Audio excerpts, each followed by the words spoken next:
company starting which was said to be part of this.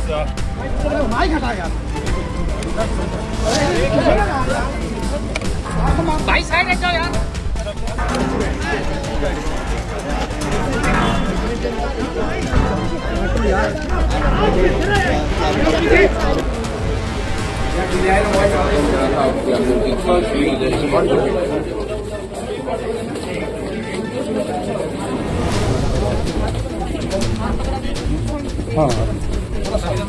Do you want to say something? Do you want to say something?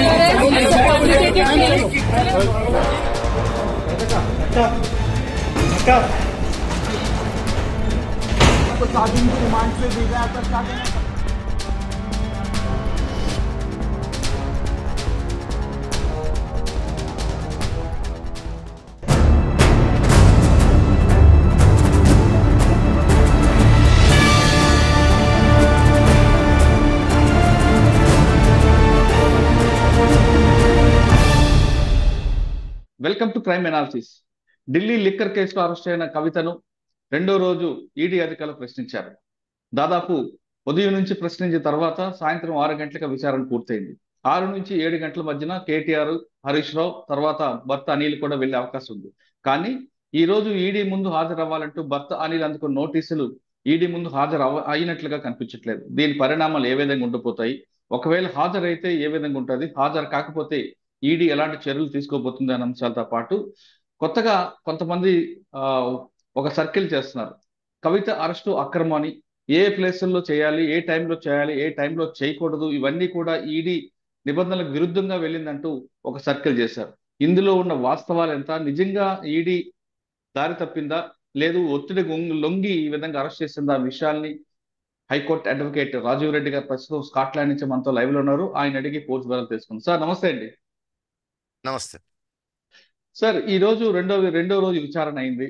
నిన్నటి విచారణలో ఆమె పెద్దగా cooperate చేయలేదని ఒక వర్గం, మరొక వర్గం కూడా కేవలం గంట మాత్రమే ఆమెతో మాట్లాడారు, మిగతా టైం అంతా ఆమెకి ఫ్రీగా వదిలిపెట్టారు అంటున్నారు. అంటే ఒక మెంటల్ గా ఆమెకి అంటే మైండ్ గేమ్ ఆడినట్లుగా కనిపిస్తుంది.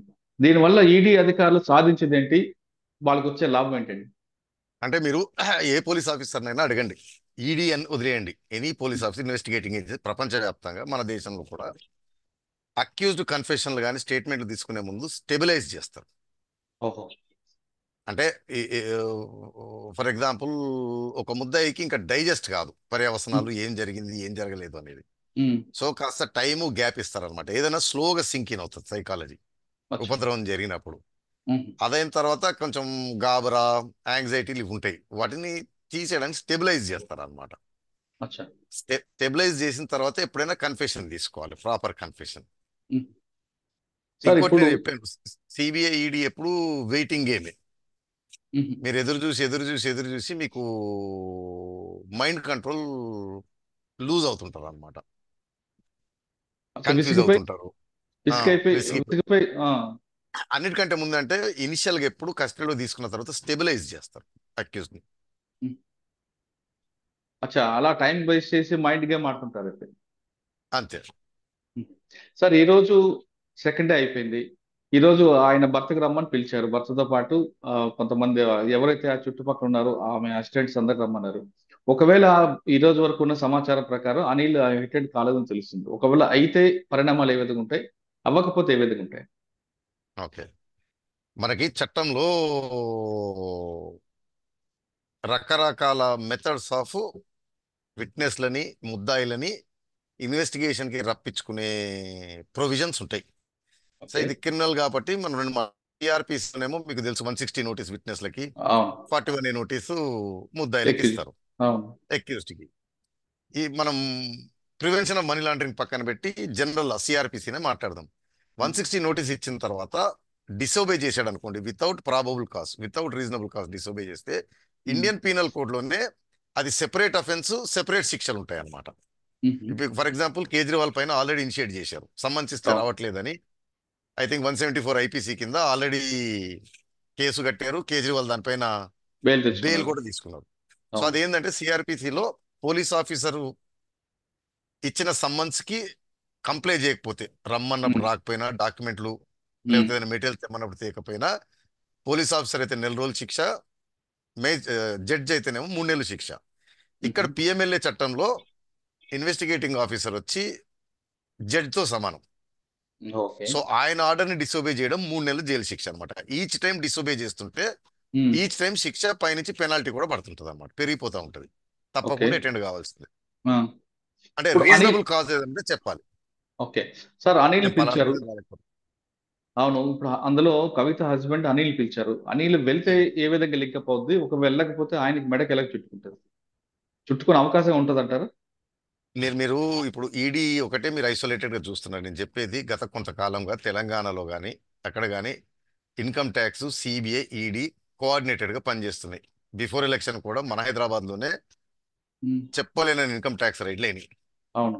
మెయిన్ టార్గెట్ ఆ రైడ్లన్నిటిపైన కేసీఆర్ గారు, కవిత గారు, కేటీఆర్ గారు వీరికి సంబంధికుల పైన జరిగినట్టే మనం వార్తలు చూసాం. మనం భావించాలి బిల్డర్లు కూడా. కానీ కాంట్రాక్టర్లు కానీ ఇవన్నీ. నేను చెప్పాను ఏజెన్సీ ఇన్ఫర్మేషన్ పంచుకుంటాయి. ఐటీ రైడ్ చేసి ఆ ఇన్ఫర్మేషన్ ఈడీకి, ఈడీ రైడ్ చేసి ఆ ఇన్ఫర్మేషన్ ఐటీకి, ఈ 2 సిబిఐకి, 3 పంచుకుంటాయి. సో ఈ ఒకటే కాదు, లిక్కర్ స్కామే కాదు, వారికి వేరే వేరే వేరే వేరే కూడా చాలా దొరికిండి ఉంటాయి. అచ్చా. ఓకే. ఇప్పుడు ఏం చేస్తారంటే స్లోగా స్టెబిలైజ్ చేసిన తర్వాత అనిల్ గారిని వీళ్ళిద్దరిని సెపరేట్ గా కలిపి కొన్ని రకాలమైన ఇన్సెంటివైజ్ చేస్తారనమాట. మీరు ఇక్కడ వరకు ఒప్పుకుంటే, లేకపోతే మా టార్గెట్ ఫలానా, మాకు ఇది చేస్తే ఇక్కడ వరకు, లేకపోతే ఇది స్ప్రెడ్ అయింది అనుకోండి, ఉన్నది పోయింది, ఉంచుకున్నది పోతుంది. ఇప్పుడు ఫర్ ఎగ్జాంపుల్ శరత్ చంద్రారెడ్డి ఆరు మాగుంట రాఘవరెడ్డి, వారు పెద్ద పెద్ద విఐపీలే, పెద్ద పెద్ద బిజినెస్ ఎంపైర్ ఉన్నాయి. వారు స్టార్టింగ్ లో కోఆపరేట్ చేయలేదు. ఎందుకు? ఇక్కడ వీరి గవర్నమెంట్ ఉంది, ఏదైనా అప్రూవల్ ఇక్కడ ఇబ్బంది అవుతుందని. బట్ స్లోగా రియలైజేషన్ వచ్చింది ఏంటిదంటే వారికి కొంతమందికి ఇక్కడ కంటే అక్కడ డ్యామేజ్. ఎందుకంటే మనం ఏ హెరాపేరీ చేసినా, ఏది చేసినా డబ్బులు, ఆస్తులు, దాంతో రాజకీయం అని. సో మూలాలను కొట్టే పవర్ ఉంటది, విచ్ పోలీస్కి లేని పవరు, ఆర్థిక మూలాలు కొట్టే పవర్. అది పెట్టి స్టెబిలైజ్ చేస్తారు అనమాట. చేసి ఇది చేస్తే ఇది సపోజ్ అరవింద్ కేజ్రీవాల్ టార్గెట్ అనుకోండి, మీకు ఎందుకు ఈ తంటాలు, ఇక్కడ వరకు మేము కన్ఫైన్ అవుతాం, ఈ మిగిలినవి అంత మేము వెంబడించము, దీని వరకు చేయండి, దీని వరకు ఒప్పుకోండి అని. తర్వాత నేను చెప్పాను భార్యాభర్తల్ని కూడా సెపరేట్, ఒకళ్ళు బయట ఉంటారు, ఒకళ్ళు లోపల ఉంటారు. ఒకళ్ళు బయట ఉండి సంసారం, వ్యాపారాలు, రాజకీయ విధానం నడిపించుకోవచ్చు. ఇద్దరు లోపల ఉంటే ఇబ్బంది పడతారు, ఆ టాక్టిక్స్ వాడతారు. అంటే ఎమోషనల్ తీసుకొస్తారు, అన్ని రకాలు వారికి కావాల్సింది వారు అచీవ్ చేసుకోవడం. ఓకే సార్, ఇప్పుడు ఆ విషయం కాస్త పక్కన పెడితే కవిత అరెస్ట్ వరకు వెళ్దామండి. కవిత అరెస్ట్ అనేది చాలా ఇల్లీగల్ అంటూ బీఆర్ఎస్ పార్టీ వాళ్ళు కానీ లేదా కొంతమంది ఒక సర్క్యులేట్ చేస్తున్నారు. ఒకటి మీకు ఒక 4-5 పాయింట్లు చదువుతా. ఎమ్మెల్సీ కవిత గారి ఇంట్లో సూర్యాస్తం తర్వాత సాయంత్రం 6:45 సోదాలు పూర్తయ్యాయని ఈడీ ట్రయల్ కోర్టు ముందు అంగీకరించింది. ఇది సిఆర్పిసి ప్రకారం చట్ట విరుద్ధం. దీనికి మీరు సమాధానం ఏంటండి? నెంబర్ 1, అందరికీ ఒక అపోహ, ఏది సిఆర్పిసిని తీసుకొచ్చి దీంట్లో కలుపుతుంటారు ఈడీ చట్టంలోకి. పిఎంఎల్ఏ యాక్ట్ సెపరేట్ ఎనాక్ట్మెంట్, ప్రొసీజర్లు దాంట్లో ఏ ఉంటే ఆ ప్రొసీజర్లు ఫాలో అవుతారు, సిఆర్పిసి అప్లై కాదు. అయితే దీంట్లో ఏదైనా ప్రొసీజర్లు లేవు అనుకోండి, చెప్పలేదనుకోండి, ఓపెన్గా పెట్టారనుకోండి, సైలెంట్గా ఉందనుకోండి, ఆ పార్ట్ మాత్రమే సిఆర్పిసి వచ్చి ఇందులో జాయిన్ అవుతుంది. But as far as search, seizure, అరెస్ట్లకు వచ్చేసే వరకు పిఎంఎల్ యాక్ట్లోనే ప్రొసీజర్స్ ఉన్నాయి, వారు అదే ఫాలో అవుతారు, సిఆర్పిసి ఫాలో అవ్వాల్సిన అవసరం లేదు. నెంబర్ 1. నెంబర్ 2, సిఆర్పిసి ప్రకారం కూడా వీరు చెప్పేది తప్పు. ఎందుకంటే మనకు ఒక అపోహ, సూర్యాస్తమము, సూర్యోదయం అనేది ఉంటది అని. అరెస్ట్లకి, ముద్దాయిలకి అవి వర్తించవు, కేవలం విట్నెస్లకి సిఆర్పిసిలోనే. ఎందుకంటే సపోజు ఒక ఆవిడ అర్ధరాత్రి హత్య చేసి పరిగెడుతుంది, పోలీసు నేను అరెస్ట్ చేయలేనని ఆగితే ఆవిడ పొద్దున దొరకదు, లేదా నేరం చేస్తుంది. అంటే చట్టం వదిలేయండి, కామన్ సెన్స్. అదే వారెంట్ ఉందా అంటారు కాగ్నిజబుల్స్ లో. నడి రోడ్డు పైన మిమ్మల్ని దబా దబా దబా ఐరన్ రాడ్లతో ఉతుకుతుంటాడు, పోలీసు వచ్చి ఆపితే వారెంట్ ఉందా అంటే వాడు అక్కడ వదిలేసి పోలీస్ ఆఫీసర్ మేజిస్ట్రేట్ కి పరిగెత్తి తెచ్చి, అంటే జనరల్ నాలెడ్జ్, కామన్ సెన్స్ కూడా ఒప్పుకోదు, చట్టం అసలు ఒప్పుకోదు. సో సూర్యాస్తమాలు, సూర్యోదయాలు, అర్ధరాత్రి అపరాత్రి లేవు. ఓన్లీ రిక్వైర్మెంట్ సిఆర్పిసి అయినా పిఎంఎల్ యాక్ట్ అయినా సరే presence of a lady police officer. అచ్చా, కానీ వాళ్ళు చెప్తుంది ఏంటంటే 5:20 అరెస్ట్ చూపించారు, కానీ ఉమ్, సోదాల ప్రక్రియ 6 గంటల 45 నిమిషాలు జరిగింది. అది కూడా ఉమ్. సోదాలు కూడా కరెక్ట్ గా చేయలేకపోయారు, అందులో విఫలమయ్యారంటూ వాళ్ళు అంటున్నారు. నేను రెండు సోదాలు అరెస్టులు రెండు వేరే. ఓకే. ఎనీ ప్రెమిసెస్ ఎక్కడైనా సరే పోలీస్ ఆఫీసర్ ఎప్పుడైనా వెళ్ళి ఉమ్, సోదాలు చేసుకుంటుంటారు. ఉమ్, సోదాల క్రమంలో ముద్దాయి దొరికితే అరెస్ట్ చేస్తారు. వీటికి లింక్ లేదు, సోదాలకి దీనికి సంబంధమే రైట్. లేదు. ఓకే. కోడిగుడ్డు మీద ఈకలు పీకటము. ఉమ్, సో సోదాలకి దీనికి తర్వాత ఈ చెప్పేవారు ఎవరు అంటే ఇది ఎవరు చెప్తున్నారు నాకు తెలియదు, మీరు చెప్తున్నారు కానీ అక్కడ ఉమ్, ఏం సోదా జరిగింది, ఏం జప్తు చేశారు, ఏం జరిగింది, ఏం అడిగారు, ఏం జరిగింది అనేది కవిత గారికి, ఎవరెవరు భానుప్రియ మీనన్ గారికి, వారి అసోసియేట్స్ కు మాత్రం తప్పించి ఎవరికి తెలిసేది లేదు. మరి ఇదంతా ఓకే. సోదాలు ఏం దొరకలేదు, సోదా ఇలాగ చేశారు, చీర సరే, ఇంకొక లాగారు, ఇంకొక బట్టలు లాగారు. ఇంకొక విషయం. అరెస్ట్ చేసిన వ్యక్తి ఒక మహిళ మరియు శాసన మండలి సభ్యురాలు కూడా అయినందున అరెస్టు సోదాలు మొత్తం సూర్యాస్తమ లోపే పూర్తి చేయాలని ఉందట. నిజమా? నేను చెప్తా మళ్ళీ, కామన్ సెన్స్, జనరల్ నాలెడ్జ్, చట్టం 3. ఉమ్, చట్టం ముందు అందరూ సమానము, అవునా కాదా? అవును. ఎమ్మెల్యే, ఎమ్మెల్సీ, ఎంపీ, మంత్రి వగైరాలు లేవు. కానీ మహిళకని సపరేట్ గా ఉంటది కదా. నేను అనేదండి, మహిళకి సెపరేట్ అంటే అరెస్ట్ చేయకూడదు అని కాదు. Presence of a police officer, మహిళ ఇక్కడ ఉన్నారు. Notice issue. మహిళని చెక్ చేయాలనుకోండి, పురుషులు చెక్ చేయకూడదు, మహిళ మాత్రమే చెక్ చేయాలి, అంతే అవును. Requirement. There is um, no other requirement. Um, రెండోది, ఆవిడ శాసన మండలి సభ్యురాలు కాబట్టి అని మొదలు పెడుతున్నారు. ఇది చంద్రబాబు నాయుడు గారికి చెప్పాను, ఇంతకుముందు చెప్పాను, మళ్ళీ మళ్ళీ చెప్తున్నాను. గాలి జనార్దన్ రెడ్డి గారిని బళ్ళారికి వెళ్ళి సిబిఐ వాళ్ళు ఉన్న పలంగా ఈడ్చుకొని వచ్చినప్పుడు కూడా ఉమ్, ఆయన కూడా అదే అపోహలు ఉన్నాడు. స్పీకర్ పర్మిషన్ నేను అరెస్ట్ చేయలేరు, నేను మంత్రిని, నేను ఎమ్మెల్యేని.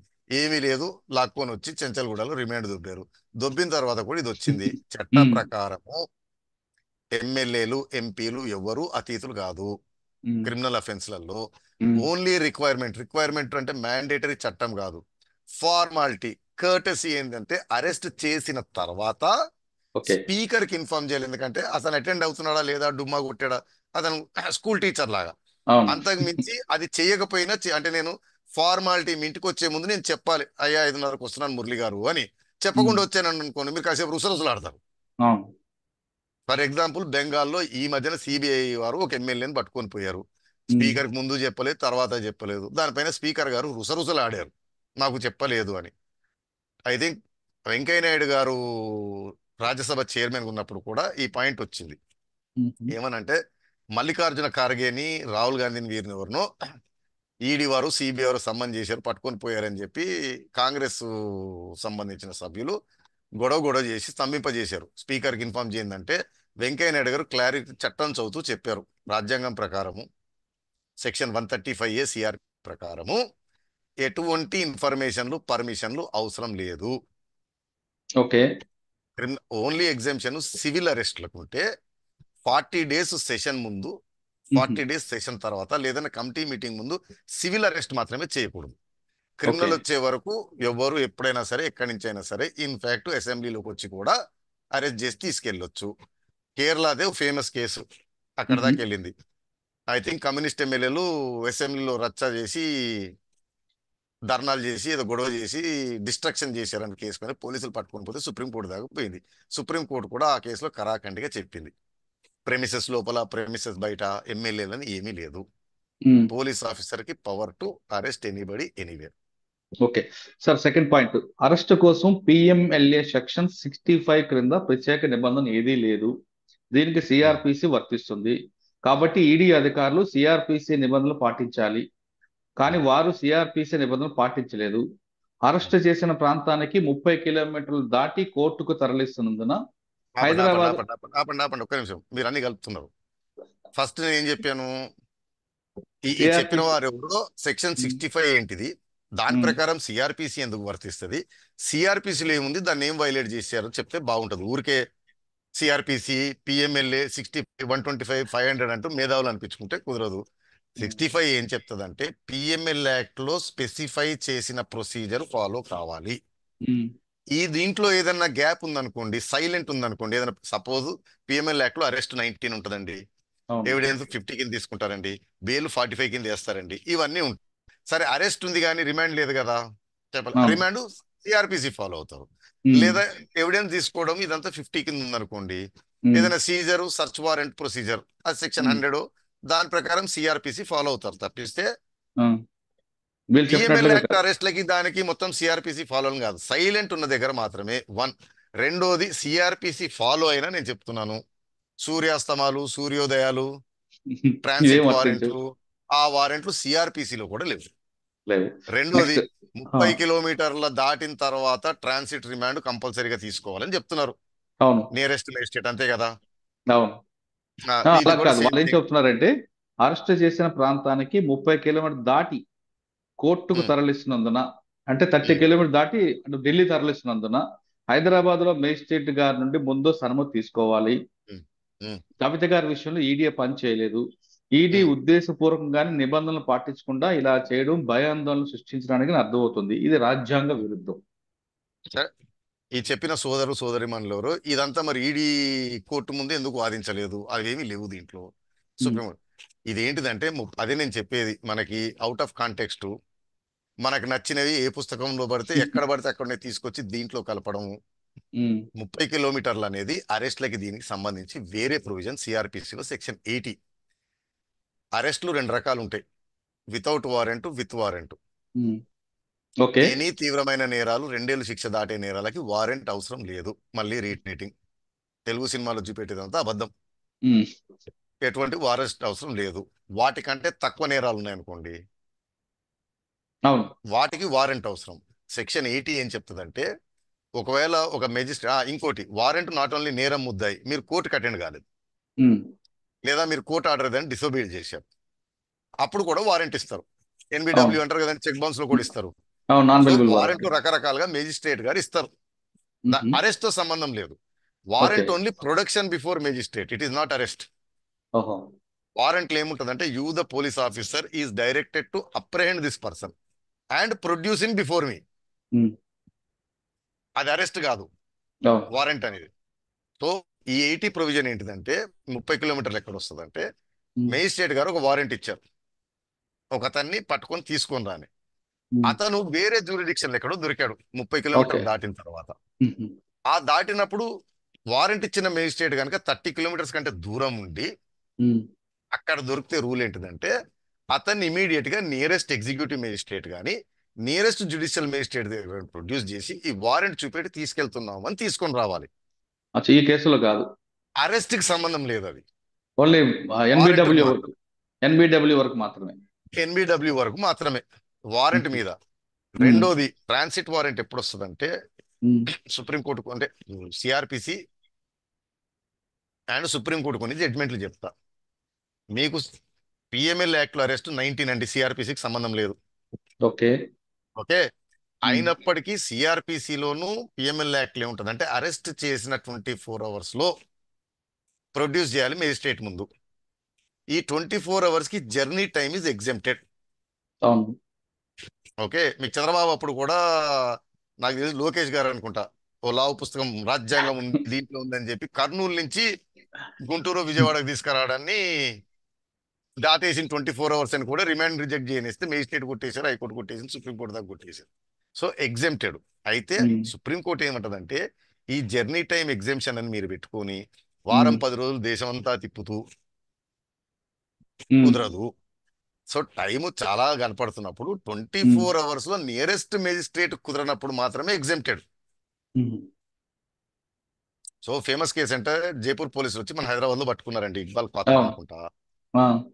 ఆయనని వేసుకొని బై రోడ్ తీసుకెళ్తూ మహారాష్ట్రలో ఆపి మధ్యప్రదేశ్ అట్లా తీసుకెళ్తా ఉన్నారు.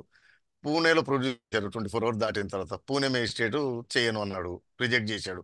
అప్పటికి వదిలిపెట్టకుండా, అంటే రిజెక్ట్ చేస్తే రిమాండ్ వదిలేయాలండి, మీద కింద పడుతూ జైపూర్ దాకా తీసుకెళ్తే సుప్రీంకోర్టు దొబ్బులు దొబ్బింది అనమాట.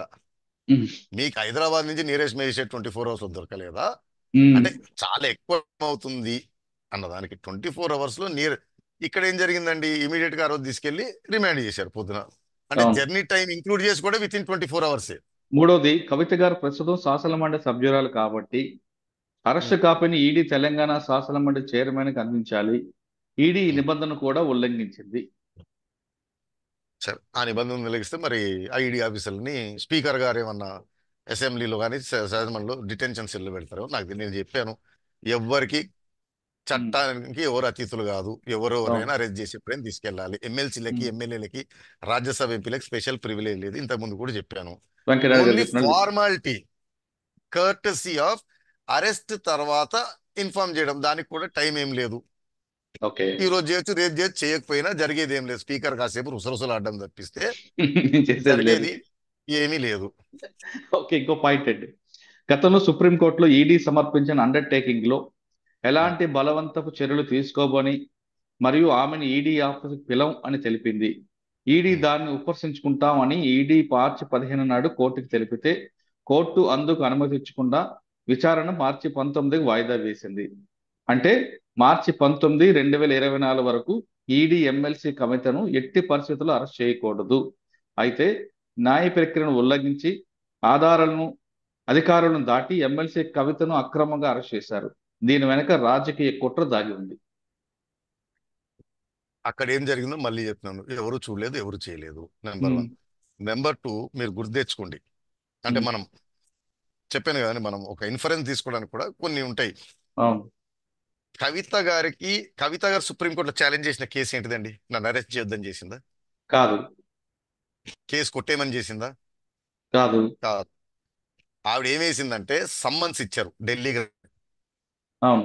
ఆవిడ ఛాలెంజ్ చేసింది ఏంటంటే, మళ్ళీ మహిళని నా దగ్గరకు వచ్చి విచారించకుండా ఢిల్లీకి పిలుస్తున్నారు, అవసరం దూరం అనుకుంటే దూరం వీడియో పిలుస్తున్నారు, అవసరం అనుకుంటే వీడియో కాన్ఫరెన్స్ వస్తాను. వీడియో కాన్ఫరెన్స్ లో చేయాలని. సో ఆవిడ ఛాలెంజ్ చేసింది ఈడీ విచారణకు రమ్మనడాన్ని మాత్రమే ఛాలెంజ్ చేసింది.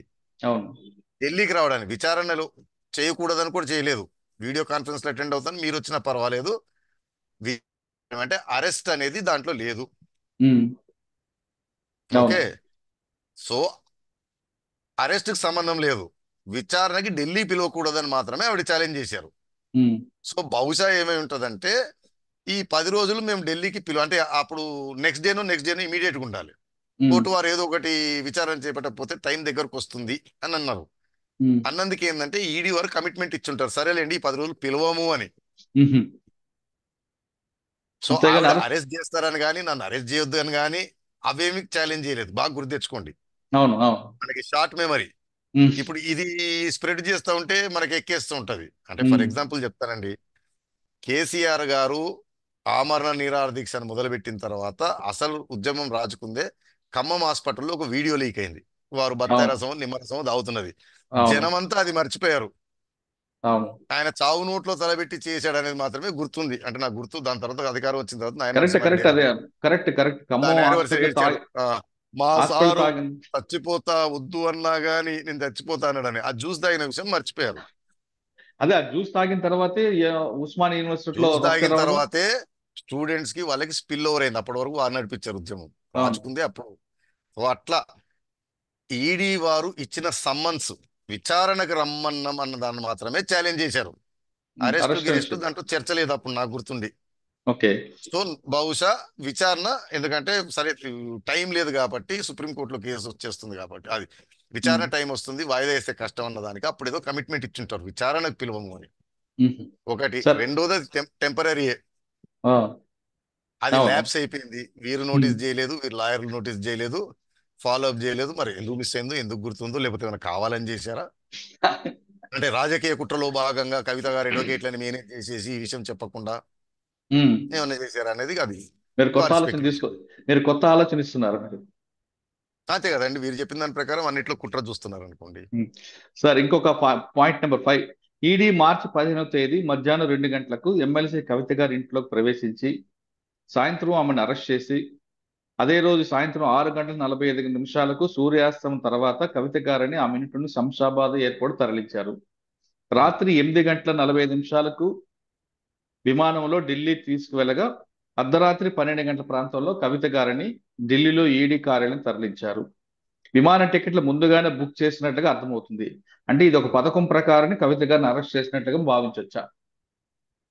నేను అనేది అదేనండి. పథకం ప్రకారం అంటే ఏ పథకం ప్రకారం? ఇన్వెస్టిగేషన్ ప్రాసెస్ లో ఇప్పుడు పోలీస్ ఆఫీసర్లు ఎన్నో పథకాలు వేస్తారు దొంగలు పట్టుకోవడానికి. ట్రాప్లు వేస్తారు, అర్థమైంది, చాలా ఉంటాయండి, ఓట్లను పంపిస్తారు. సో పథకం ప్రకారం అంటే వారు క్లారిటీ ఇవ్వాలి. పథకం ప్రకారం అంటే ముందే ఫ్లైట్ బుక్ చేసుకొని వచ్చి తీసుకెళ్ళి, దాంట్లో తప్పేముంది? నేను అనేది అదే. అంటే వైట్ కలర్ అఫెన్స్ వాడు చేస్తాడు, ఆన్లైన్ మోసం చేసి జార్ఖండ్ లో ఉంటాడు, వాడు పట్టుకోవడం అంత ఈజీ కాదు. మన పోలీసులు ఎన్నో స్కెచ్లు అదేసి కార్లు బుక్ చేసి ఉమ్, అవి బుక్ చేసి అక్కడ తీసుకెళ్లి రెడీగా పెట్టి టప్న ట్రాప్ చేసి పట్టుకొస్తారు. ఉమ్. సో అంటే అది వాళ్ళు ఏమంటున్నారంటే కవితని తీసుకెళ్లాలంటే ముందే రావాలి, ఆమె అనుమతి తీసుకొని అప్పటికప్పుడు ఫ్లైట్ లేకపోతే ఇంకో ఫ్లైట్ లో వెళ్ళాలి. కానీ అసలు మీరు డైరెక్ట్ గా స్పెషల్ ఫ్లైట్ లో రావడం ఏంటి, టికెట్లు బుక్ చేసుకోవడం ఏంటి అంటున్నారు వాళ్ళు. అని నేను అనేది అదే అండి, investigating officer has felt the need to arrest. Um. కాబట్టి ప్ల- వచ్చారు, అరెస్ట్ చేశారు, తీసుకెళ్లారు. ఇప్పుడు ఆయన వస్తాడండి ఇన్వెస్టిగేషన్ కి, నేను చెప్తాను ఏనండి. ఉమ్, ఎవడో విజయవాడలో ఉన్నాడు, ముద్దాయని తెలిసింది. ఇక్కడి నుంచి డిఎస్పీ గారు, ఇద్దరు ఎస్ఐలు, కానిస్టేబుల్ బయలుదేరారు బండిలో డీజిల్ కొట్టించుకొని ఫుల్ ట్యాంకు. విజయవాడ పోతేనే డీజిల్ కాలేదు, మళ్ళీ కొట్టించారు ఉమ్, అని విచారిస్తూ కోఆపరేట్ చేయట్లేదు, అరెస్ట్ తప్పదు అనుకున్నారు కాసేపటికి. ఒకటి ఉమ్, అరెస్ట్ చేసి తీసుకురావాలని ఒక డిసిషన్, ఉమ్, అక్కడికి వెళ్ళి స్పాంటేనియస్ గా స్పర్ ఆఫ్ ద మూమెంట్ ఇక తప్పదు అరెస్ట్ చేయాలనుకోవడం రెండు. ఉమ్. అర్థమైందా అండి? రైట్, సో అర్థమైంది. ఏదైనా జరగవచ్చు అని నేను అంది, విజయవాడ చేరితేనే ట్యాంక్ ఖాళీ అయింది, డీజిల్ మళ్ళీ ఫుల్ కొట్టించాడు విచారణ చేసి కోఆపరేట్ చేసి తీసుకొచ్చారు. అది కూడా డీజిల్ ముందే కొట్టించుకొని తీసుకొచ్చారు, అరెస్ట్ చేసి తీసుకెళ్లారు. భోజనాలు కూడా క్యారేజ్ లో తెచ్చుకున్నారు ఆ, దారిలో తినడానికి. ఉమ్. ఈ మళ్ళీ కోడిగుడ్డు మీద ఈకలు బీకడమే. ఓకే. ఫ్లైట్ అరెస్ట్ టికెట్లు ఒక ప్లాన్ రోజు. ప్రకారమే చేశారు అనుకుందామండి. ఆ, ప్రీ ప్లాన్ గానే అరెస్ట్ చేయాలని ఉద్దేశంతో వచ్చారు అనుకుందాం.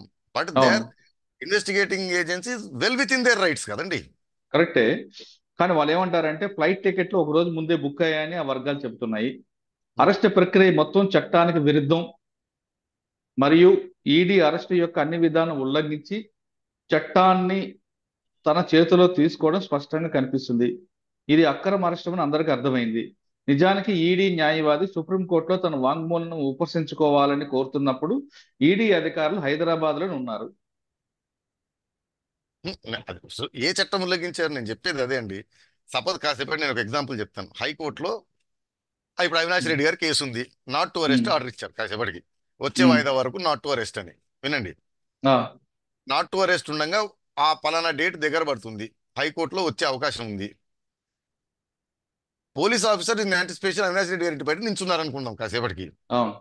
అక్కడ ల్యాబ్స్ అయితేనే ఇక్కడ అరెస్ట్ చేశారు అనుకోండి, దాంట్లో తప్పేముంది? అంటే వాళ్ళ ప్రిపేర్డ్ దృష్టిలో ఇక్కడ తప్పు ఉన్నారు. ఇది. అంటే అంటే అక్కడ ఫైనల్. కనుక వారికి స్టే వచ్చి ఉండుంటే వేరే విషయం. నేను అనేది అవును. అదేనండి. ఓ నేరగాడు యాంటిసిపేటరీ బెయిల్ వేస్తాడు. ఓకే, యాంటిసిపేటరీ బెయిల్ హియరింగ్ జరుగుతుంటది. ఉమ్, ఆ రోజే వాదనలు జరుగుతుంటాయి. పోలీస్ ఆఫీసర్లు బయట రెడీగా ఉంటారు, అతను ఎక్కడ ఉంటే అక్కడ కాచుకొని కూర్చొని ఉంటారు. ఇమీడియట్ ఇన్ఫర్మేషన్ వస్తుంది, డిస్మిస్ అయింది, యాంటిసిపేటరీ రాలేదని తప్పున అరెస్ట్ చేస్తారు. అవును, లేదా స్టే ఆఫ్ అరెస్ట్ ఉంటుంది, దానిపైన వాదనలు జరుగుతూ ఉంటాయి. స్టే ఆఫ్ అరెస్ట్ ఉంది అనుకుందాం, అవును. టెంపరీ స్టే ఆఫ్ అరెస్ట్ 15 రోజుల వరకు అరెస్ట్ చేయొద్దు అని ఉంది. 15 రోజులు ల్యాప్స్ అవుతుంటే కోర్టులో విచారణ జరుగుతుంటది. పోలీస్ ఆఫీసర్లు ప్రిపేర్డ్గా ఉంటారు ఇక్కడ. అసలు కోర్టుకు రాకముందు ఎత్తుకెళ్ళిపోతారు కదండి. ఆ, అతనికి ఏ ఆర్డర్ లేకపోతే కోర్టు ఉమ్. విచారణ రాకముందు కూడా తీసుకెళ్తే ఇన్ఫ్రాక్షన్స్, ఇదంతా కూడా ఎన్నో దురుద్దేశం. ఇన్ఫ్రాక్షన్స్ అయితే. ఇదంతా దురుద్దేశం కూడిన అరెస్ట్ కాబట్టి ఆమె ఆమె తొందరలో ఈ కేసు నిలబడదు, ఆమె బయటకు వస్తారంటున్నారు. అంటే ఒకటండి, ఇప్పుడు మన చర్చ అంతా అరెస్టు, రిమాండ్ వీటి వరకే జరుగుతూ ఉంది. అవును. అరెస్ట్ కావాల్సింది, కేసు నడిపడానికి కావాల్సింది ప్రస్తుతానికి వచ్చి ప్రైమా ఫేసి బేసిక్ కంపోనెంట్ ఉందా లేదా, నెంబర్ వన్. అదే ఏది ఇన్వెస్టిగేషన్ కి దీనికి. అరెస్ట్ కావాల్సింది ఏంటిదంటే, అంటే మీకు మళ్ళీ ఓ డిఫరెన్స్ ఉందండి. Power of arrest, need to arrest ఉంటుంది. అవును. అరెస్ట్ చేసే అధికారం ఉంది, కానీ అరెస్ట్ చేసే అవసరం ఉందా లేదా? ఇప్పుడు 41 ఇస్తారు. ఉమ్, సో కేసు ఎఫ్ఐఆర్లు ముందుకెళ్ళడం అనేది ప్రైమా ఫేసి మీద, అక్కడి నుంచి ఇన్వెస్టిగేషన్ గ్యాదరింగ్. ఉమ్. అరెస్ట్ వచ్చే వరకు రిక్వైర్మెంట్ ప్రైమా ఫేసి. అచ్చా. నెంబర్ 2, అరెస్ట్ చేయకుండా ఈ అక్యూజ్ ని బయట పెడితే విట్నెస్ ఇన్ఫ్లుయెన్స్ చేయటము, ఎవిడెన్స్ ని ట్యాంపరింగ్ చేయటము వగేరా వగేరా వగేరా ఇంక్లూడ్ అవుతాయి. ఈ రెండు ఉంటే చాలు. ఈవెన్ పిఎంఎల్ యాక్ట్ 19 కానీ లేదా సిఆర్పిసిలో కానీ అరెస్ట్ చేయడానికి రూల్స్ ఏంటంటే గ్రౌండ్స్ ఆఫ్ అరెస్ట్ ముద్దాయికి చెప్పాలి, ఎందుకు అరెస్ట్ చేస్తున్నాము. అది నియర్ అండ్ డియర్ ఒకరికి నోటీస్ ఇవ్వాలి. అతను అడ్వకేట్ పెట్టకపోతే ఒక అడ్వకేట్ మీరు అపాయింట్ చేయాలి, లీగల్ అంటారు. ఇంతకు తప్పిస్తే వేరే అవసరం లేదు.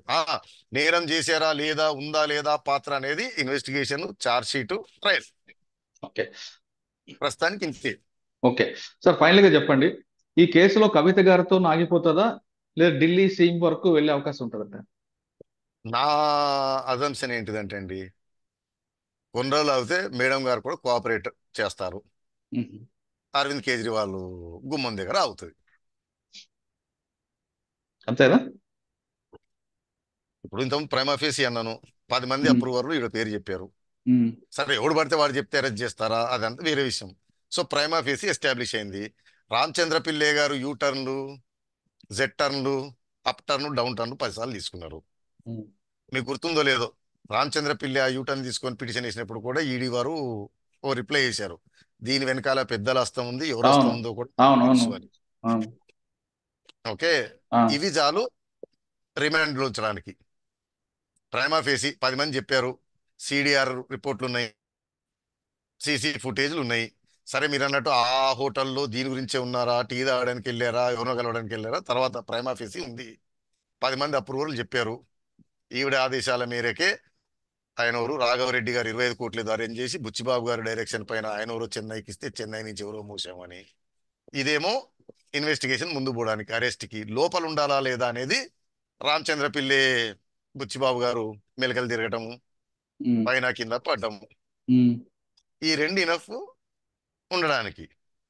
ఇంకా ఇప్పుడు ఈ ఈ అప్రూవర్ స్టేట్మెంట్లు, ఈ అనాలిసిస్ పైన ఏం జరుగుతుంది, కేసు నిలబడుతుందా లేదా అనేది ఆ చర్చ ఇప్పుడు కాదు. ఫైనల్ గా చూస్తే అరవింద్ వరకు ఇలా అయిపోద్ది. ఇది అరవింద్ వరకే.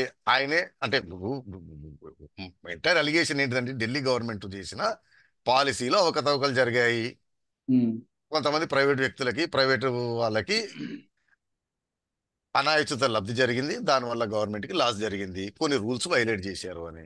సో ఢిల్లీ సీఎంఏ కదండి ఢిల్లీ గవర్నమెంట్ హెడ్. ఉమ్. అంటే ఇప్పుడు ఎక్సైజ్ మంత్రి లోపల ఉన్నాడు, గ్రూప్ ఆఫ్ అవును, మినిస్టర్స్ మంత్రి లోపల ఉన్నాడు, డిప్యూటీ సీఎం లోపుతున్నారు. బాస్ బయట ఉన్నాడు మెయిన్. ఇప్పుడు ఢిల్లీ కవిత గారు husband కి వీళ్ళకి ఇవ్వడం చూస్తే ఏంటిదంటే, నాకు తెలిసి అంటే భర్తని పిలవడం కూడా అదే, అరే బాబు నువ్వైనా చెప్పరా నాయనా మీ ఆవిడ కొంచెం మొండి పట్టు చేయొద్దని, ఇది అయిపోతారని ఆయనతో కూడా చెప్పించే అవకాశం ఉంటుంది.